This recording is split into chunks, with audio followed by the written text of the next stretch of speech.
मगाशी बघत होतो की खुर्च्या सगळ्या रिकाम्या मागच्या. इथंच जर लावणीचा कार्यक्रम असता तर लोक हल्ले नसते. हीच तर सगळ्यात मोठी शोकांतिका आहे.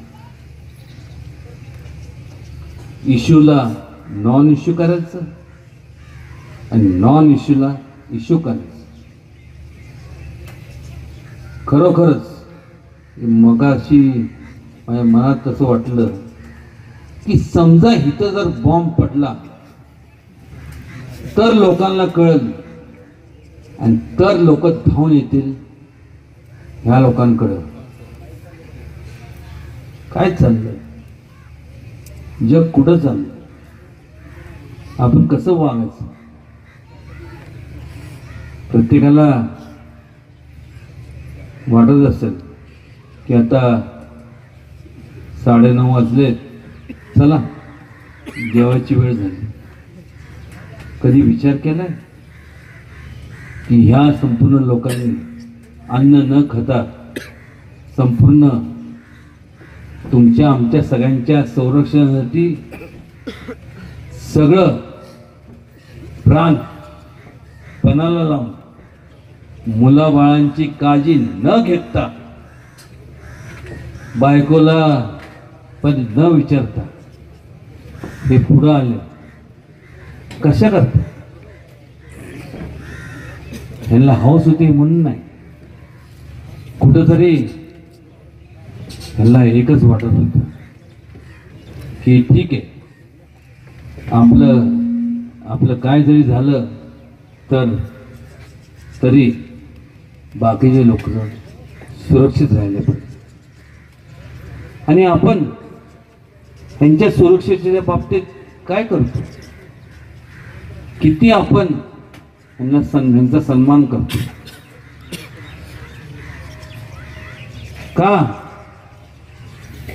त्यांना असं वाटू नये किंवा असं म्हणलं तर चुकीचं ठरणार नाही की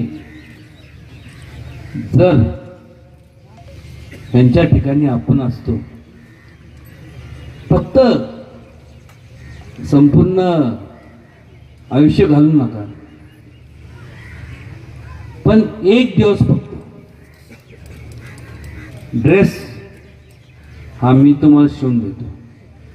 तुम्ही फक्त एक दिवसासाठी फक्त बॉर्डरवर जाऊन दाखवा तिथं काय अवस्था आहे, काय कुठल्या परिस्थितीला तोंड द्यायला लागतं याची कल्पना तुम्हाला करणार नाही. कारण की मी तुम्हाला सांगतो, मी एवढं तळमळीने का बोलतो, कारण की मी बॉर्डरवरती जाऊन आलेलो आहे. आर्मीमध्ये नाही, पण वाटेल त्या परिस्थिती बघितली तर भयानक. आणि त्यामुळं त्यांचं त्याग, त्यांचं योगदान, त्यांचं मनोधैर्य संपूर्ण फार मोठं आहे. आणि त्यांची ताकद, त्यांचं मॉरल स्पिरिट वाढवण्याचं काम या कार्यक्रमाचं आयोजन याच्याकरता केलं की त्याच्यामुळं त्यात कुठंही कमतरता पडणार नाही.